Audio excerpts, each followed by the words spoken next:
Thank you very much, gentlemen. Well, we asked for it. We asked for a competitive series, and that game one looks rather promising for a competitive series. SKT does manage to secure the victory in the end, but that was a slugfest, to say the least. Yeah, it certainly was, and what a great job out of the Samsung lineup to continue to go with them. They made so many mistakes early on in this game, but the mental fortitude to stick with it, stall this one out, was very impressive from a young squad. Just sad for them, honestly, in the end, they can't win. You know, you try so hard, you defend for such a long time, and then when you get to that final fight, you end up losing anyway, and you simply just lose the entire game. And it's a lot of effort being put into this for Samsung and not really getting any reward. At the same time, though, it's much better for their mentality overall that they managed to pick it back up at the end of the game, because they had a great start. You know, Crown was going off, had the kill onto Faker. If you have a good early and a good late game, that's a good mentality to go into the second game. If SKT would have just slowly grinded them to pieces, they would have been destroyed, and then we get this signature SKT kind of game flow where game one it's close, game two it's less close, and game three it's over in 25 minutes. Yeah, we'll certainly see whether that's the case, but what impressed me the most was we hadn't seen Core JJ in a late game, and we thought that a lot of the reason they were playing Wraith was because they did like his late game team fighting.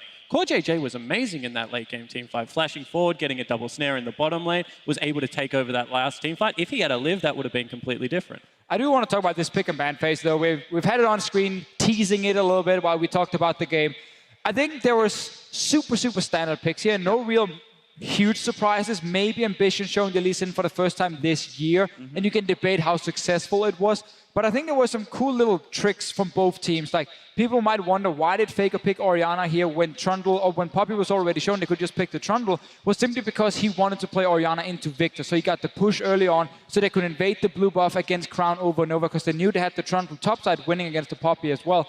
And that is just like a small little detail that ended up being actually pretty impactful in the early game. Yeah, but to jump on that point then, Faker has shown that his Orianna bests many victors, but then suddenly Crown plays it a little bit differently. His placement, especially of gravity fields, and then the willingness to go aggressive, flash on the aggressive with his ultimate, has shown that he can even surprise Faker, the god of the mid lane right there. But for the rest, pick and ban, and even the game didn't have that many surprises. It was a typical SKT. They play around Duke as a side lane split pusher later in the game.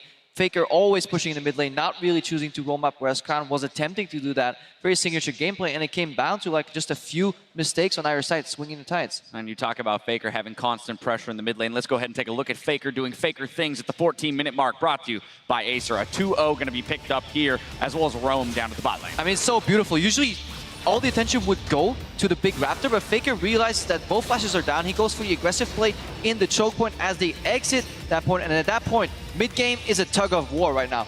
Both teams are really trying to keep it even, but the second somebody slips, SKT pull it all the way to their side, and they move down bottom. Yeah, and I really think it's important to highlight like how they could set that up at this play as well. How can you set up, well, you just got 2 kills made, so it's very easy to go down. They just forced the TP here. Cube knows if he cancels teleport, the dive will just happen anyway in the 3v2, so he almost has to complete it. He then recalls on a ward here, which is kind of dumb. But before that, I'm just calling him out on that one, because he actually did it twice. Totally fair, totally fair. And to be honest, that's one of the few mistakes that we saw him make in this game. His Poppy play was pretty stellar. It really was. He made another mistake late game where he missed the ultimate. However, this is just so key to point out, because it's SKT staying at home. This is what we talked about, chipping down mid lane turret, because Faker doesn't go with the rotate. He knows he's not needed down there. They cancel the teleport top lane. They take that one eventually as well. This was such a key SKT play. Yeah, at this point, after this play, it was 26,000 gold versus 22k, if I remember correctly, and it was right even before that, because Faker gets to pick 2 kills. That's like 1,000 gold right there. They move down bottom, threaten the dive, get TP advantage, and then right after, they take both top tower and mid tower. Then they return to the bottom lane to finish off that bot lane turret, and suddenly SKT, after being even for so long at the 15-minute mark, is now up 3,000 to none. And if they actually played their late game a little bit better, this would have been a sweep. But major props to Samsung for taking it home in the late game. That's exactly what I was about to go to, is the fact that SKT, from this point onward, it looked very much like a standard game for them. They were playing it smart, calm, collected, but Samsung Galaxy not being rattled by it. They stuck in it mentally, as you've mentioned before, Spawn. Yeah, and they were able to just get teamfight after teamfight going in their favor, and a lot of it was on the back end of great flanking plays coming out of Kuve, being able to lock people down, and then there's Zyra being able to lock down key targets. Yeah, and in particular, that 46-minute fight in the bot lane to save the base. Jat was talking about it. They had to go then, otherwise minions would cause a problem in the base. Well, so let's take a look at Bang here on this gen. 50% HP. He's like, is that a tower in front of me? Oh, that's like 5 members of Samsung as well. And he gets caught out.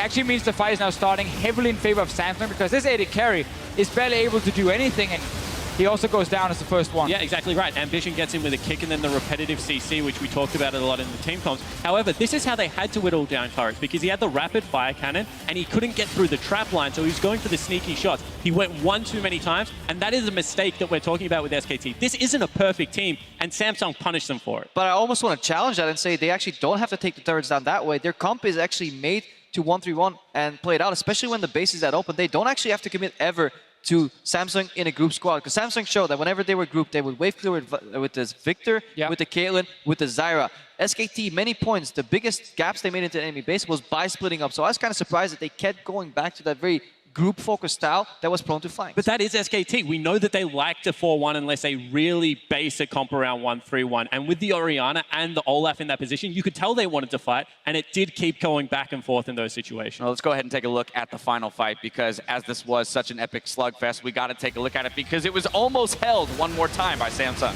Yeah, Ruler getting caught out in the start. It's not too bad for them, but now the problem is that Faker is in the base, and he's actually able to play alone against 3 or 4 members of Samsung, and this is why he's the best player in the world, because he can make these clutch plays, and Crown also misplaying a little bit in the end. Yeah, he chips off some damage right before he dies there as well, but this goes back to a phase actually before when Samsung was kind of riding their momentum on the siege. They used both flashes on their carries right there, on the Victor, on the Caitlyn, and when you swap out these boots for more damage, you can't afford to do that. And I think that was actually the biggest mistake. With flashes up, they could have won that fight, because that is the one weakness Orianna will always have. Her ultimate is a channel. Yeah, I completely agree, but when you look at this team fight, you have to really respect what Faker and Bang were able to do with the Poppy in their face. Time and time again, they're prioritizing taking out the damage dealers whilst this Poppy's charging them. That was a really impressive team I mean, fight. that's the big thing in that fight. You saw Bang with the flash 4th auto in order to kill Ruler. If he hadn't done that, Ruler with his 6 items straight may have been able to kite that Trundle out. I mean, for sure, late game here, both teams could definitely win. There was good scaling on both sides, and that's also why we saw some close fights. But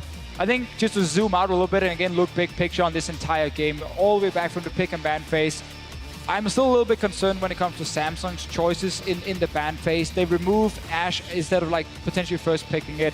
They remove Syndra again because Crown clearly doesn't want to play it. And that's some very, very key bans because they're going to be on red side next game. Then Nidalee suddenly has to be added to that pool as well. And then you're running out of choices. I mean, we saw Benga play it already, and he had no issues playing it. So I feel like, yes, it does. Yeah, but so let's talk about that game, too. As you mentioned, they will be swapping sides, SKT to blue side. No substitutions here for game 2. So whereas we have seen Blank come in the past, not going to happen this time around. Thoughts here for Samsung Galaxy on the red side? I think Samsung Galaxy are just locked in a bit more with bans. SKT have way more flexibility. The fact that they can just blind pick Orianna into anything that almost Crown has to offer is going to make it very hard.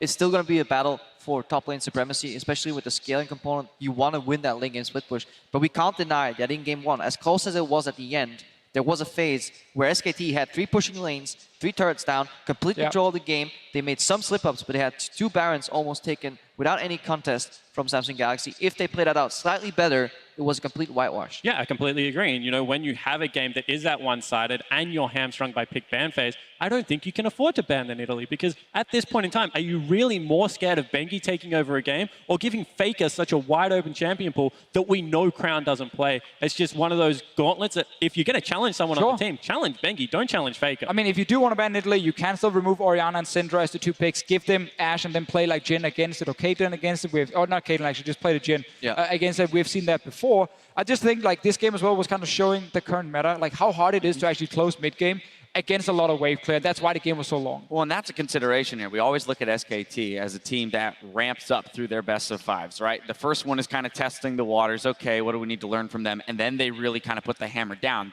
Winning game 1 here, that doesn't bode well moving into game 2. Yeah, it certainly doesn't. And, you know, I also think it's the fact that they play at such high intensity all the time that you can't go with that every single game because you're just not as good as them in that situation. So I do agree that this becomes an uphill battle. However, they've already shown a lot of resilience at this stage. Sure, and I also think we need to highlight that Samsung was very, very close to picking up some of those kills early on, like the Ambition dive in bot lane, 1 tower shot. He just steps in range, he gets hit. That's why he doesn't pick up another kill. Bengi invade.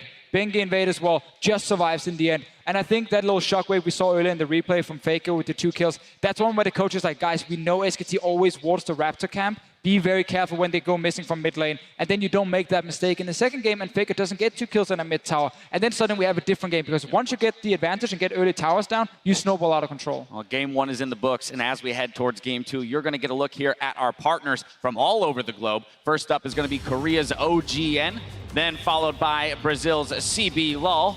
Oh, Caster June, one of my favorites there. Here's the CB LOL, and of course, China's LPL. They are helping to broadcast the finals in 19 languages worldwide, so we've got everyone involved. And of course, we are going to see some of those international audiences right now. Here's a look at a Coca-Cola viewing party taking place in Paris, France. We know those Parisian fans can be very hype, and here they are going Thundersticks a-waving, and here are more parties taking place in El Salvador, Aarhus, Denmark, and Man, there we go. South Korea. We've got everyone represented from across the world. We'll be checking in with a few more of those throughout the day.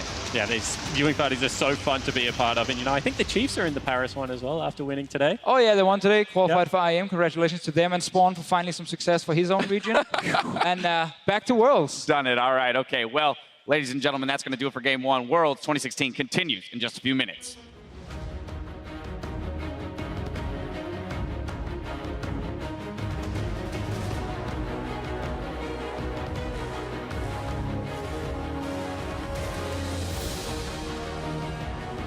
As we load onto the Rift for Game 1 of Samsung Galaxy taking on SK Telecom for the World Championship title. Now Ambition challenging Bengi. Bengi gets rooted up. The Brambleback is fighting. There he was to Bengi. Here comes Crown. Gets a reply. Might have some kill threat. Lashes still gets the last tick.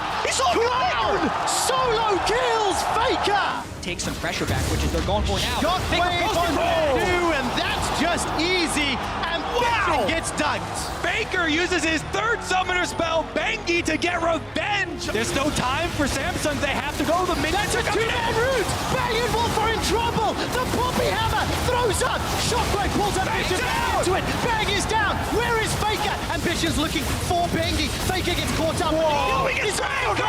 That's a shutdown. Faker goes golden. He's killed by Ruler. What can Ruler do? Nothing. The defending world champions